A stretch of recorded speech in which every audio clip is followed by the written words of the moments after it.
I took a risk with the terminology here. I guess I went a little bit over the top. This presentation's a little bit over the top.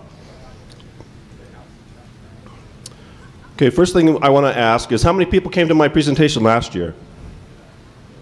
Wow, so I got a repeat audience of about 10. Okay, last year we were over at the Alexis, and this year we're in the Riviera. I want to ask how many people think that this year is better than last year? Really? How many people think last year was better? Wow, I'm surprised. Last year we were out in the tent. I was out in the tent last year, and when I got to thinking about it, I mean, you got 400 hackers, they're out in a tent, we're out in the middle of the desert.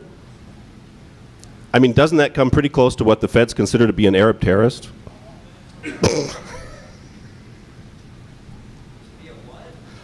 An Arab terrorist, think about it. We got 400 hackers, we're in a tent, we're out in the middle of a desert.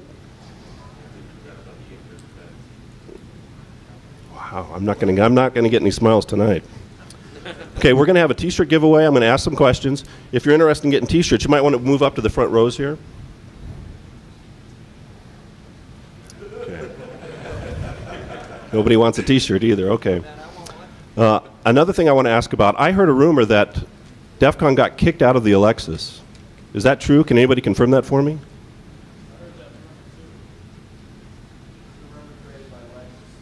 What?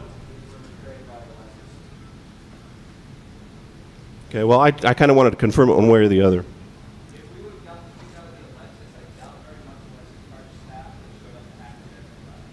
Okay. Okay. Well, who wants to pick up the t-shirt? Because I'm still not sure about a clear answer on this. I believe it was new owner. Okay.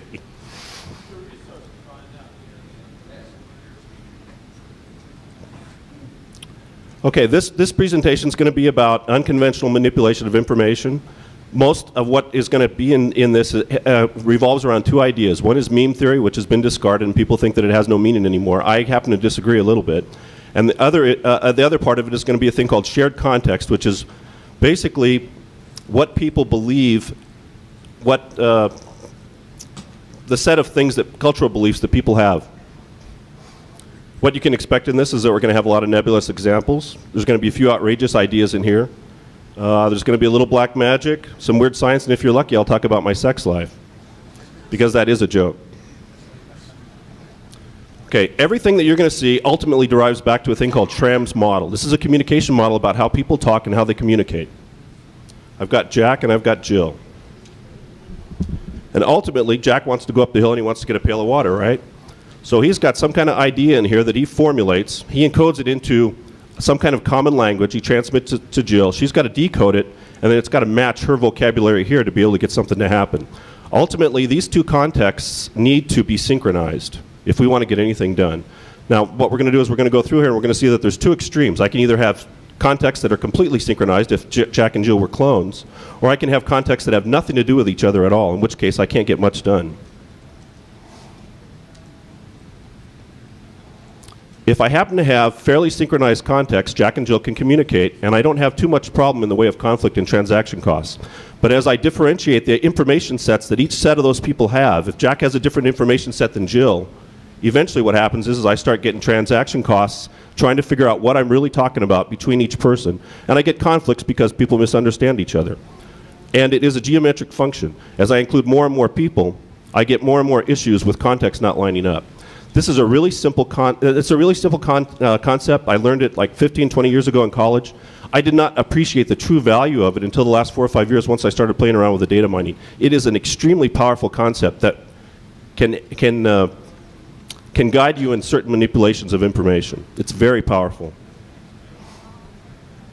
One of the things that's different now, because of the internet, okay, if we go back, through dozens, hundreds of years, there's all kinds of people that are doing advertising. We got politics going on. We got armies that are conducting psychological warfare. We got propaganda being put out by corporations.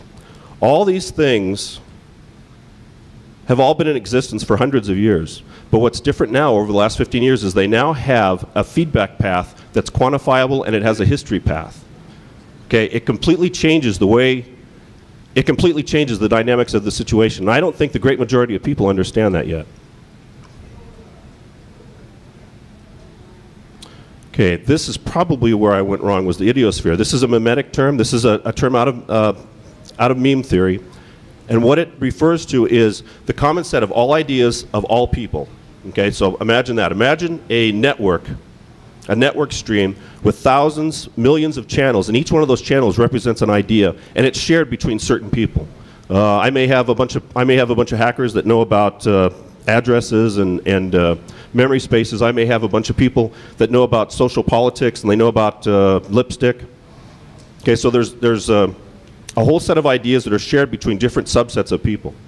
One of the more outrageous ideas that we're going to do right here is we're going to take the original OSI 7 network layer and we're going to put another piece onto it to get an idea of what we can do with these ideas.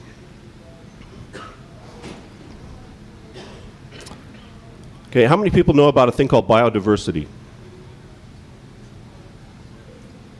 Okay, biodiversity, if you apply some of these principles to information, we get back to the Schramm's model ultimately of conformity versus diversity. I have conformity where context is all identical, or I have diversity, ultimate infinite diversity, where nobody has any context where they can share any information.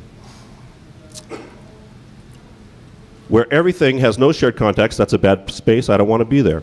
If I have everybody knows all the exact same information, I don't want to be there either. Both of these are exploitable in certain ways. So ultimately, the set of all things that we're going to do revolves around this place right here. And what we care about really is which axis we're tending towards. Conformity produces susceptibility. If everybody believes the same thing, it becomes a problem. That's one of the reasons that China protects their internet so greatly. They have a much more conformist society than we do. Diversity, okay, in biodiversity, if you have ultimate diversity, people don't share the same genes and you have infertility. Now, Americans do love diversity, but ultimately infinite diversity turns into a bad thing. And at some point, because of the information revolution, we will reach a point where the amount of differentiation that's taking place among cultures, among subgroups in the United States will reach a point where it's no longer a value, I believe.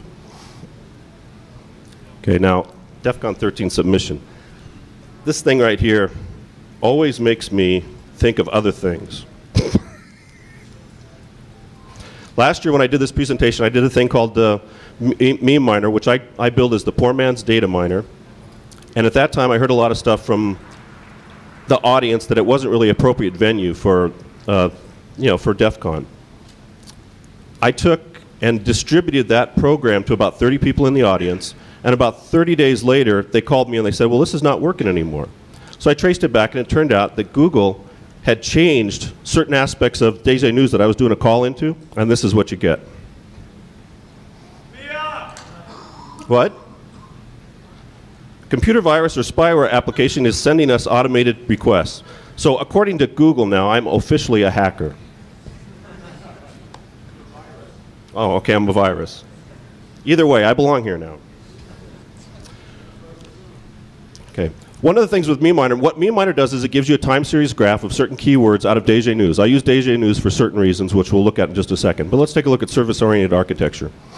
You can see that back at the .com crash, it took the wind out of a thing called service-oriented architecture, and it went dead. Now, since about 2004, service-oriented architecture has been gaining strength steadily for the last couple of years.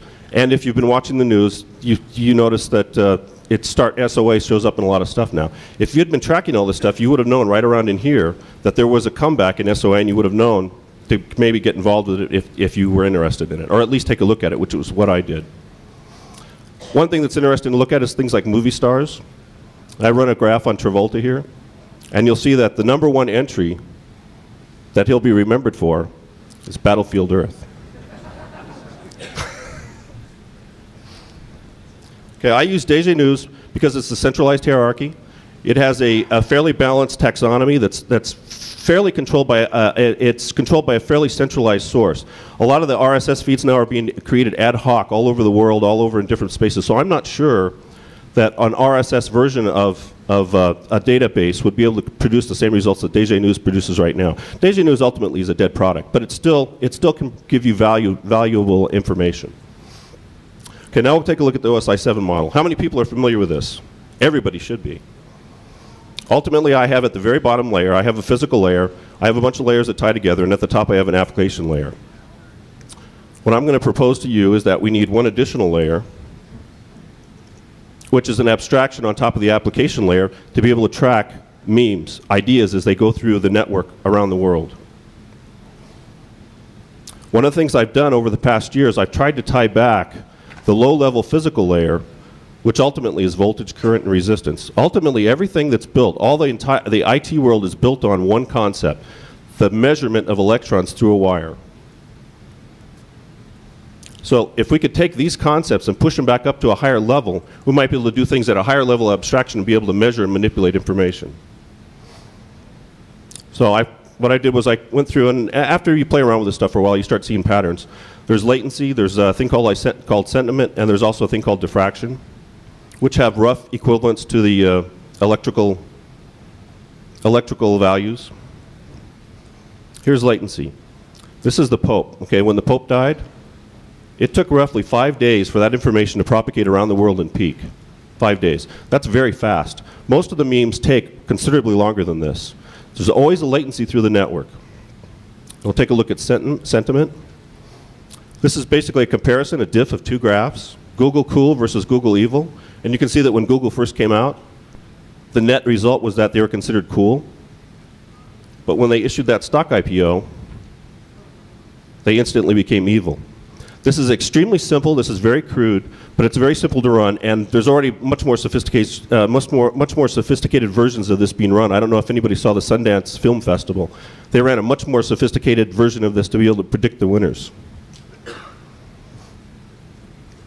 Tom Cruise. This is another movie star we can take a look at. There was definitely a bias in his favor for a long time, 6 years. But once he started those Scientology rants.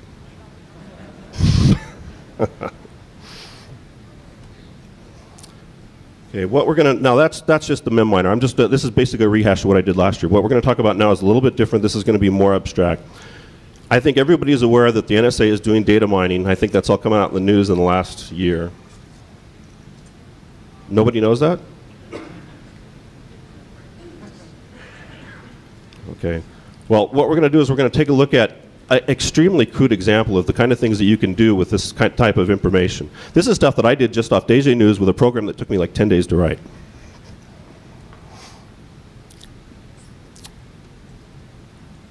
If you believe in meme theory, then you believe each culture has a different fingerprint for how it reacts to events. If that's true, then I should be able to differentiate between cultures, and I should be able to see that fingerprint if I look at two events. If I look at a single event at two different cultures, I should be able to see differences in how those cultures react. So what we're going to take a look at right now is off of DG News. This is filtered for these countries. I mean, there's certain groups that you can filter off. And if you look here, I got England, Australia, and Canada. And see how they've got a very similar reaction to the Iraqi war. Anytime that Iraqi war showed up. Now we're going to take a look at Europe. Here's England again, right? Now if you look at Europe, if you look at France and Italy, they have very different fingerprints from what you see for the Anglo countries. And if you look at the Asian countries, you get an even different fingerprint. The Japanese have absolutely no reaction at all, and Israel has a very different, very subdued reaction. All these sets right here are all within 2 times of each other. The lowest data set was about 8,000 items, the highest data set was about 16,000. So that's the kind of information you can get off. You can do a fingerprint of a culture. If I can map something, then I can predict it. If I can predict it, then I can manipulate it. Now we're going to talk about what probably drew some people in here. This is not something that people normally would want to talk about, but I'm going to go ahead and talk about it. I worked for a startup company in 2000. I worked for them for a couple years, and I built a team of people, about 20 people, and we went through a bunch of politics, and ultimately I left the company. And I wasn't happy about the fact that I had built a team. I had put a lot of effort into building a team, and someone else had used a bunch of politics to be able to conscript that team and take it away from me. So I kind of had an idea in my mind if there was some way that I could use information to disrupt the company. I mean, this is a very dangerous area.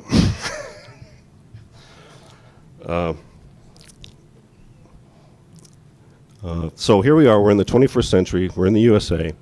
Does anybody have any idea of one of the easiest ways to disrupt an organization right now in the United States at this time? Pretty darn close. Well, are you ready for this one? Are you ready? Here we go. Telling the truth. Just imagine if the government told you the truth about the Iraqi war, or they told you the truth about the deficit, or they told you the truth about, the NSA data mining. Imagine if your realtor had told you the truth about that house you bought. And imagine if you had told your girlfriend the truth about various things about yourself. It would be completely disruptive. So anyway, the plan for Sales Logics. I was in the military. Decimate. Does anybody know what decimate means? The true definition of decimate. 1 out of 10. In the olden days, if you could destroy 1/10 of an organization, you could destroy its organizational effectiveness, and it would fall to pieces. So my goal when I left Sales Logics was to disrupt the company, disrupt the team that I had created. I figured out of 20 people, if I could knock 3 or 4 people out, that it would basically reverse everything that I had done, set it back to a 0 point, and it would be like nothing had happened. That was my goal.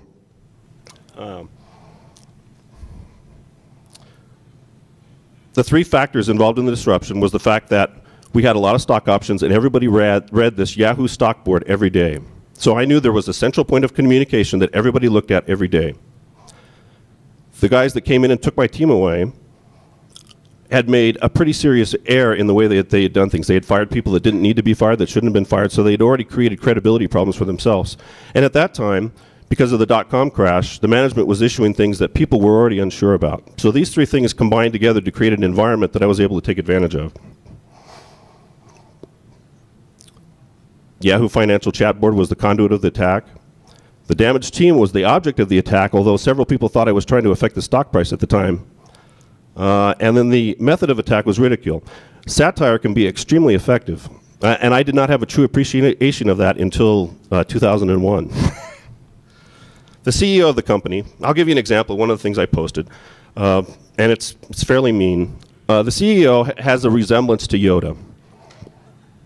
Pat, okay, so one of the things I posted was, you guys deserve a pat on the back. And then I posted this picture.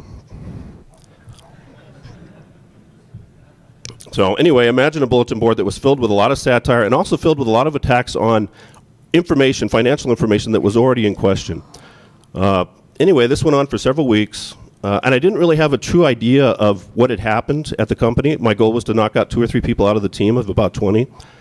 At the end of about 90 days, I talked to someone and they told me what had happened. 90% of the team had quit. That was far beyond anything I intended to do. And now for the consequences of my actions. I went to go do an interview at another company 3 years later, and the CEO was the CEO for Sales Logics. So I walked in the interview room, and he's sitting there, and I walk in, and he goes, "Oh, it's you. Has anybody here ever been accused of being themselves?" It is an eerie feeling. And what can you say to that, right? What can you say? So I said, "Yep, it's me." And he said, "You caused a lot of trouble." And I said, "Well, I didn't know that until you told me just now. I wasn't sure." He says, "Oh yeah, you disrupted the company for weeks. Just simply posting on that chat board. You got everyone upset, people quit, there was commotion." And so I'm sitting there and I'm thinking, there's 2 sides of me, right? I'm trying to get this job, it's a startup company, and I'm thinking, I just want to get my job, I don't really want to get into this. But then there's another part of me that's thinking, yeah, I fucked that place up. And I was surprised. I didn't realize that I had caused as much trouble as I had. What I've been playing around with for the last couple of years is various ways of propagating memes and forcing information to go in certain ways. The data mining is a passive. What? Yeah, I did get the job, as a matter of fact. They hired me the next week.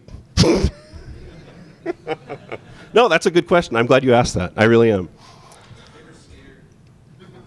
No, the company went out of business. I mean, it went under like less than a year later. But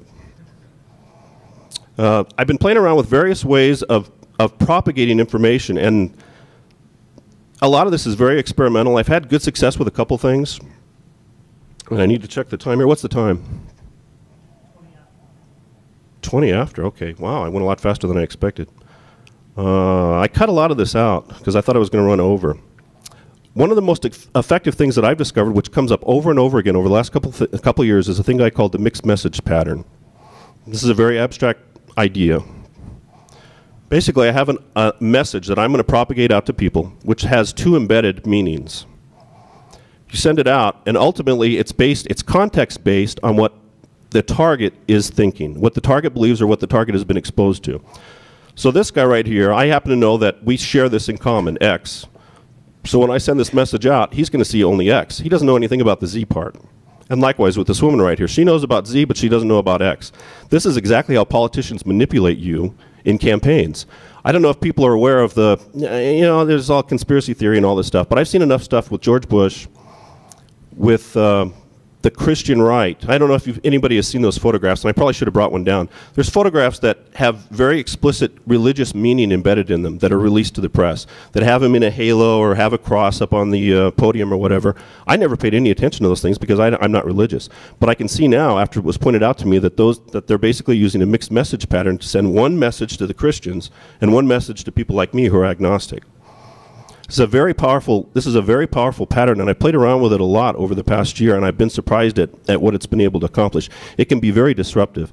If you propagate one set of information to a team, set of a team, and you propagate a different set of information to a team, you can create conflict and you can create all kinds of disruption.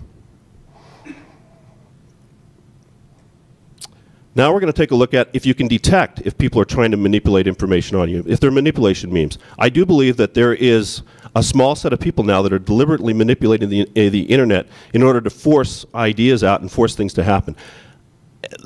That was always true. Okay, that was always true. People always want to get their message out, and they always want people to believe. But I think that there is a higher abstraction, a higher level of people that are doing basically what I'm doing. They're doing it from a much more technical and theoretical standpoint. And we're going to look at a couple of examples here. One of the reasons I know about this is because I put my website together a couple of years ago, and I tried to do this. I thought that if I pushed out information in certain places hard enough that I could force the meme into the mindset and make things happen. It doesn't work. The Idiosphere, okay, the sum of all people's beliefs and ideas, that has very definite resistance, it has quality of service, and it has saturation. Those are things that I absolutely believe now after playing around with it for the last couple of years. It works just like a network, and if you treat it like a network, it changes your ideas about what you can accomplish. I don't try and push my website anymore. I let it run. I just let it run. I let it run at whatever rate it's going to run because I've discovered that pushing it doesn't really do anything. It creates short-term effects, but ultimately those fade out almost immediately. How many people here are EEs? Okay. Well, in the transistor world, there's a thing called overdriving, okay, audio signals. If you push a transistor past its normal limits, it'll cut the signal. It'll clip the signal and give you distortion. Saturation, exactly. If you do that with memes and with ideas, you get a very significant pattern. You get an identifiable pattern. A normal meme would propagate through the network at an exponential rate and eventually saturate, and it would look like an S-curve. It wouldn't always look like this, but it would be close. Oops. An overdriven meme tends to look like this. It tends to spike as people drive it and they try and force something out into the mindset, and then it dies off because people really weren't interested. So this is kind of a pattern I look for now because I did this 2 years ago.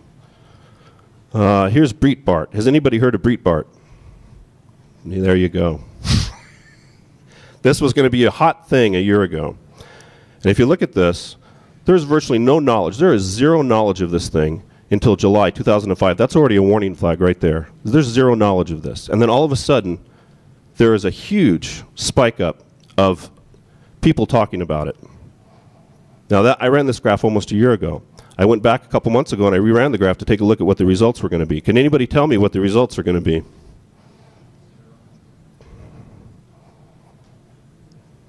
Flatlined. Went nowhere after the initial push. They haven't been able to make this go anywhere. That tells me that the idiosphere, people's minds are saturated. They do have quality of service. They do have priorities that they set on the things that they believe and the things that they spend their time on. And it is very hard to dislodge those things because it has been a process of evolution that has got those ideas into people's minds to begin with. Now, has anybody heard of rocket boom? Let's take a look at the rocket boom graph.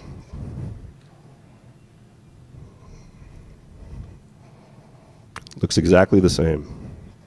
I have a lot of doubts, especially when I see financial incentives tied to ideas. I'm very skeptical about the coming wave of video that's going to sweep the internet. And I believe that the internet is skeptical about it too.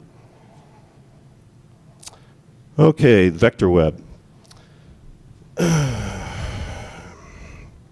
One of the things that I've tried to do with my website over the past year is I have tried to basically create disease vectors. Does anybody know what patient 0 is?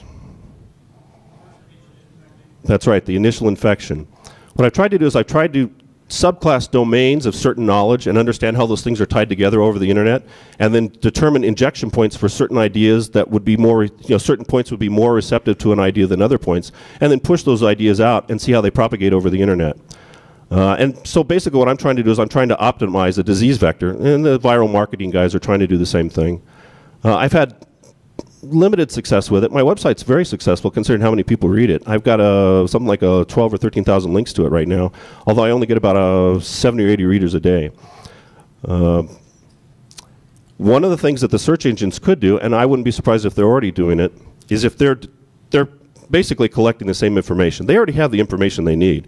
They know when a keyword was available on a website. They know when it was placed. They know where it is. All they'd have to do is basically add a entry point. They'd have to add a starting time. They'd have to go back and backwork it to do a frequency check to be able to understand when it started ramping up. And you could eventually tie it back to other sites if you really wanted to. I think you'd have to eventually categorize each of these memes into a taxonomy, because there are channels. There are definitely channels that information flows with inside people's minds. And they have to be categorized to be able to get any kind of reliable results. So right now, any of the search engines could put together some kind of basically disease vectoring capability with almost no work at all. Now we're going to talk about one more fairly outrageous idea. I wasn't sure I was going to reach this point.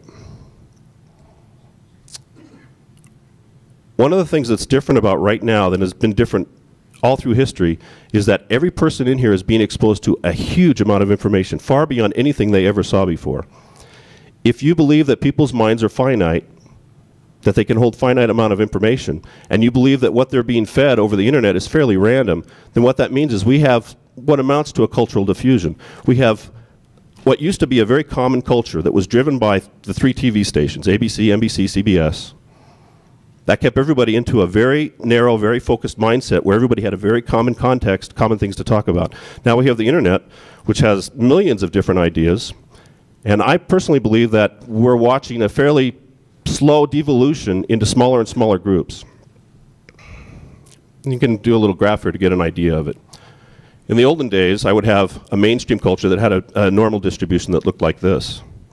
But as we go along, and more people get on the internet, and they abandon ABC or they abandon the news, all the controlled media sources, I believe that the fringe cultures are pushing out, they're becoming more popular, and the mainstream culture is shrinking. I can't prove this. I have samples that look like this. I have certain memes. I have a great deal of memes that I've run that show this, but I cannot prove it conclusively yet. But I do believe that if this is happening, it's a big issue. And I don't think that the powers that be are aware of how much trouble it can cause. If we go back through time and we take a look at the way information used to be pushed, it used to be pushed out through ABC, NBC, CBS. These were very coordinated. It was always the same information. Everyone got exposed to the same things. And then we went along and we had the Usenet groups that came out in 1980, and that was another differentiation, wider range of information. And now we've got 10 million blogs.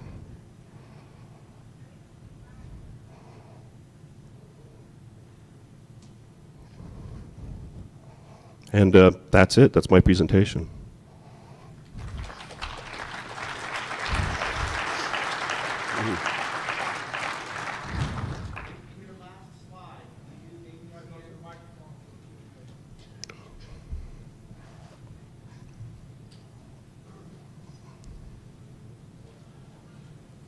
Very intriguing, the analysis of the broadcast media in the last slide.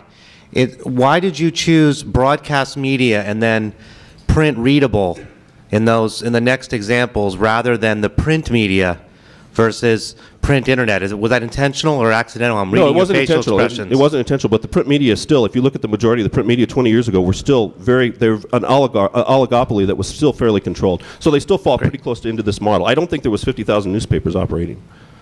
Right, no, I agree. Okay, great, you've confirmed that. Thank you. I found what you did about cultural fingerprinting very interesting, but you did it based on subject to see how different cultures responded. Right. I know it's a more daunting task, but have you looked at trying to focus on a specific culture and fingerprint the issues that are, kind of do it in reverse? So instead of picking find out what issues drive the culture rather than... Right, and I think that maybe if someone could actually pull that off, people may be surprised what their perceptions of what a culture is interested in and what the reality of what the culture is really interested in. I can't tell you because I don't work for the NSA and I don't work for the federal government, but I would be shocked if they weren't. I would be shocked if they weren't actively researching this to be able to manipulate. If you really look at the model here, I wasn't going to go into this because I didn't think I'd have time, but I do think it's an important issue, and I think it'll surprise a lot of people.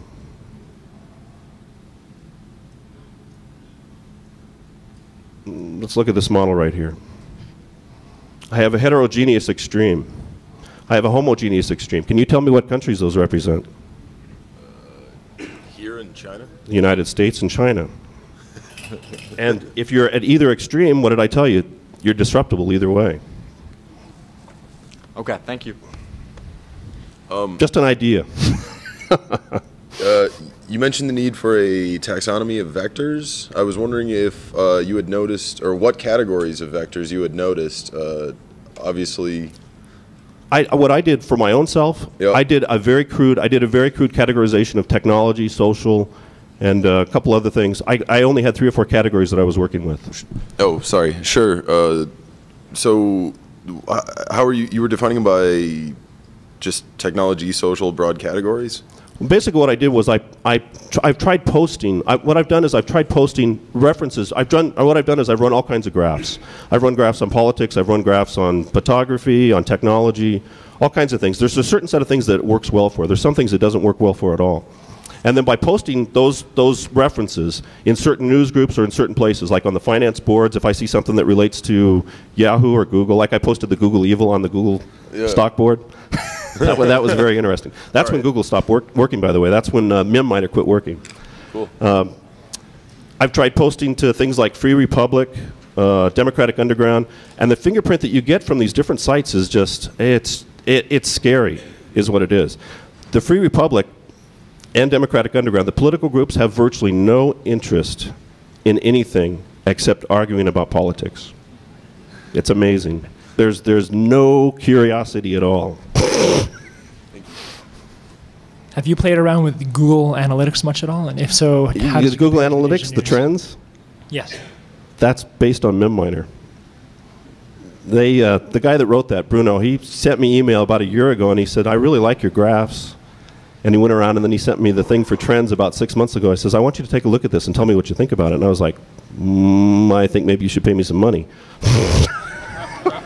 No, I didn't say that. I mean, it's their information. Ultimately, it's their information. I'm free-riding on their search engine. Have you looked at anything with the social networks like Delicious or StumbleUpon or Dig, and how... I've tried posting into Dig. I've tried... StumbleUpon was a good success of mine. StumbleUpon, a friend of mine sent me the link to it before it got as popular as it is right now, and I ran a meme on it, and I posted it to StumbleUpon. And then StumbleUpon propagated it out to their people, and then what I watched was my hit rate on my site rise in tandem with StumbleUpon. It was pretty interesting. It lasted for several months. I was going to say, I was just going to suggest that because I've had some success with doing that through StumbleUpon. I tried to do it with Dig, and it didn't work at all. Dig threw me out in a second. There's too much.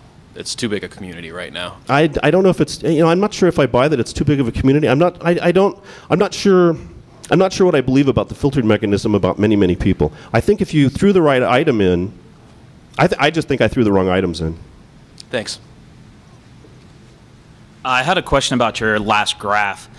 I think it sort of displays a sort of unbalanced picture of the state of information in human society, because your last graph examines really the last 50 years. But I think that what that's really showing is a state of renormalization after disruptive technology was introduced, namely radio wireless transmission. You know, that's introduced, it's very expensive. As the cost goes down, you go back to a smaller mainstream, less of a mainstream. You know, same thing, similar things are, you know, if you look back in history, you have small kingdoms, you have villages, towns, not much communication between them. Then you get printing press. That is a disruptive technology. As that goes down, your mainstream fractures again. In view of that, what do you see currently in development that you think has the potential for being a new disruptive technology to regain that control of the mainstream? Exactly what I just showed you, the fact that if you understand this information, I think the internet is far more disruptive than most people realize right now. I think that the NSA, I think any government that really wanted to, or any entity, I think a corporation could do it, that wanted to spend a little bit of money on data mining and on disease vectoring could do a fair amount of manipulation. Now, I do think, ultimately, one of the reasons I believe in this model right here, well, you know what, let's go back to this real quick. What's my time? 11:40, okay. One of the reasons that biodiversity works the way it is, if I have disease vectors, let's say that I start off with a context, everybody has the same genes, and I get a disease, right? It wipes everybody out. So there is a natural incentive to move towards some kind of level of diversity. If I'm being attacked by disease vectors, I have a natural tendency to move towards more diversity. If I get people on the internet that are manipulating it explicitly to be able to push out their, push out their company or make their money on it like this, what is the reaction to that? More diversity. So I think what you're seeing is a breakdown of the most common structures into smaller and smaller structures because that's disease resistant. I think it will become harder and harder to be able to manipulate things as more and more people try and do it. And eventually it will drive a model that looks very much like this, except it'll be differentiated by much, much more. Ultimately what that leads us into in the United States, I mean, if you're old like me, I'm 50, I have a different view of the United States than people that are 30. I remember when it was a common culture and when it could move unilaterally and it could achieve things. And I think China still is that way. I think that if we have a great deal of diversity and a great deal of small groups that are very self-involved, it becomes very hard to motivate the culture to achieve large-scale things. I question whether we could recreate Pearl Harbor right now. I question whether if we were truly attacked like 9/11, whether we would have the ability to respond like we did in Pearl Harbor, because we're obviously not responding like that right now. Whether you believe in the war or not, I think there's a difference in the capability of the United States to be able to respond because of the level of diversity we have now. You mentioned something near the end about the finite brain. Do you think that young people who are growing up with a vast amount of information around them actually are thinking differently than people of my generation or your generation, that their brains are becoming different? I do. I think that they have a different way that they think and a way that they approach certain things. But that may be true for every generation. Seeing some of the analysis that you've got here in its technical nature, I'm reminded of some areas that may be a bit more philosophical, and I was wondering if you're influenced by or have thought about anything with regard to, say, the work of either Marshall McLuhan or even getting a little further out there, William S. Burroughs. I know Burroughs' name. I know McLuhan stuff, the media, but I wouldn't say any of them have influenced me. The two people that have influenced me the most would be Coase, transaction costs. I can't remember his first name now, Richard or Robert. He did a lot of stuff about transaction costs in government and why certain structures exist in spite of a free market, and how organizational structures minimize transaction costs. And the other one would be SRAM, the communication model. Like I said, almost everything in this ultimately devolves back to a SRAM model of context, shared context, differentiation. Thank you. Which is why I put it at the very beginning. I was hoping everybody would walk away with SRAM. Hi. I am absolutely fascinated by your graphs. And this may be a little bit out of your field, but I study metaphor analysis. And I was wondering if you could offer perhaps a computational model for quantifying embedded metaphors, embedded memes. Let me give you a really relevant example to this con. In the past, when we were talking about our thought processes, we used a metaphor like, it was called like the cow's udder metaphor. We would digest information. And that is how we as a culture thought about our thought. But now we process information. The brain is a computer now. It no longer digests things, it processes things. And before computers, obviously nobody used this metaphor. So this is kind of like a meme that's buried underneath in our linguistic model. There's another one, all of this thought right now about like cycles. Time being a cycle rather than something that moves forward linearly. That's a very Eastern concept, and as our cultures have blended, that has moved into our speaking patterns. I was wondering if you could offer a model for mapping things that are embedded like that, because that would be really awesome. There's other people working on that. There's the thing I had there with Tom Cruise, the good versus evil. That's a very crude semantic map. There's other people. I mean, I did that a year ago just off. I want to make something really clear here so that everybody understands this. This is extremely crude. This is extremely crude, very simple, and it is somewhat untrustworthy. Now, I do believe that you extract real information out, but I've seen where it doesn't work right for various reasons. The graphs that I pulled out, they're right maybe 70% of the time. Mm-hmm. So I want to make sure everybody understands that there is a huge amount of potential error here. There are people that are doing semantic mapping work. Like I said, the Sundance Film Festival, what they did was they put together sets of keywords that represented certain phrases, and they were able to do a fairly good guess at what films were going to win the film festival, just based on people's comments. Right, but that's conscious stuff. That's stuff that people can think about consciously, like their feelings about Tom Cruise or their feelings about the Iraqi war. But I think ultimately, anything in the unconscious is reflected. Ultimately, we're dealing with language. Ultimately, that's all you can deal with is language, and you have to hope that the subconscious is reflected in that, because that's all we have to work with in the internet. Okay.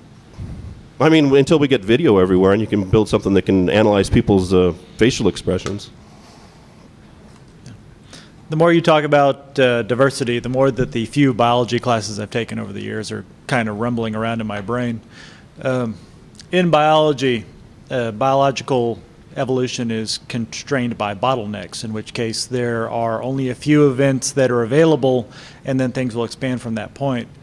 Already you've talked about some of the technological bottlenecks, like transforming over to radio, transforming over to television, where things will expand. Have you noticed any event bottlenecks that occur? For example, the events of 9/11, things like that. Oh yeah, I've got that on my website. You can clearly prove that there is a quality of service that goes on in the human mind. When 911 comes along, there is a huge spike up of allocation of bandwidth to 911 and terrorists. There's huge spike ups in those keywords. And there is a concurrent fall in other keywords. There's things that people abandon. And believe it or not, one of those things is sex. I was shocked that at 911, the keywords for sex drop. So there's definitely an allocation of bandwidth going on. I didn't talk about it much because I didn't think I was going to have time. And I probably... Depends on the type of sex. That's a dangerous area. You must have missed the beginning of my presentation.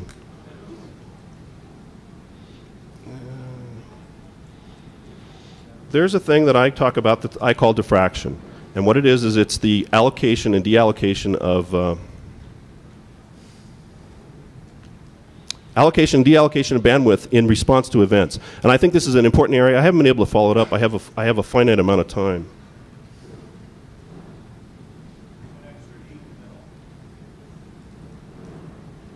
But I'll show you a graph real quick, if I can get on here.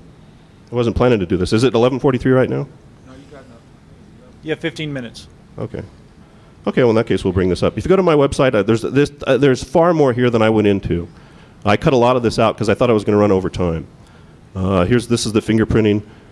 These are patterns that I've used in my website in order to manipulate information and force memes to come to me or push things out. Let's take a look at diffraction. This is very interesting to me. Once I started playing around with this, I realized that the human mind really does work like a network, and it does have quality of service, it has saturation, and it has channels.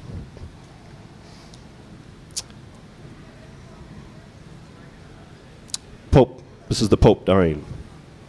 This is the pure keywords right here of the Pope's death. See that huge spike up? Everybody's talking about the Pope dying.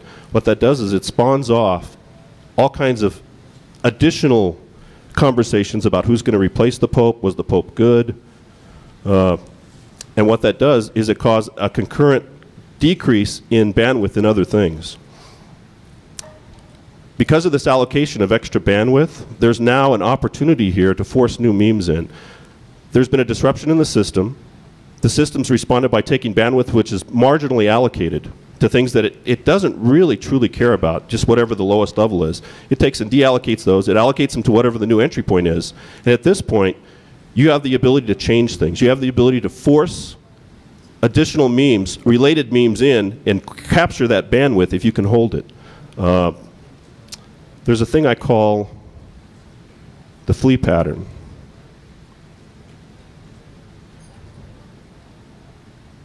And I use this in my website. My website rides on the back of the search engines right now. I explicitly use the search engines to drive traffic to my site. So I do all kinds of things with search engines. I do searches on Google. I use Google in some of my graphs. A meme enters the bandwidth. It captures a certain level of bandwidth. At the point that it enters, it actually gets allocated more bandwidth than it will eventually have, most of the time. If you can associate your meme, something that you want to have happen, with the meme that's entering, and you can create some kind of binding between them, a shared context, a lot of times what you can do is you can capture that allocated bandwidth and hold it. This is a pattern. This is a very high-level abstract pattern for being able to force information into people's minds. Scary, huh? Scary that I even thought of this. Right, exactly. And that's why I think it's important that people understand that this is happening anyway.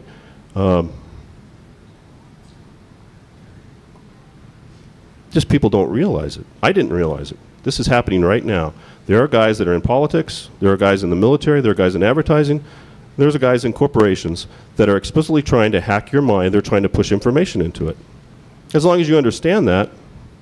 But I don't think a lot of people realize that the dynamics of the situation are substantially different now than it used to be. They didn't used to have quantifiable feedback mechanisms to be able to measure whether they were successful or not. I can measure when I'm successful. I can measure when I push a graph out. I can measure how many people read it. I can see what the reaction to it was. I can adjust. The internet has created a feedback loop into the real world, back into the virtual world, back into the real world, and it works at a fairly small scale right now, and I think it will continue to work at a small scale, but you can do disruption. You can do disruption of small-scale organizations if you really want to. I know that for a fact now because I did it 6 years ago. And I overdid it. I think you've already sort of answered this question, but I wanted to clarify. So for the real sustained memes, the ones that follow the normal S-curve, do you think they are or can be influenced by individuals, or are they all ground swellings from the 100 million blogs?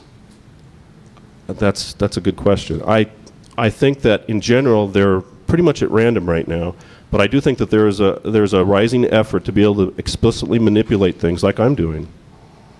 And I think the reaction will be to create more diversity and more diversion, more devolving into smaller groups so that the effect of any one person becomes less.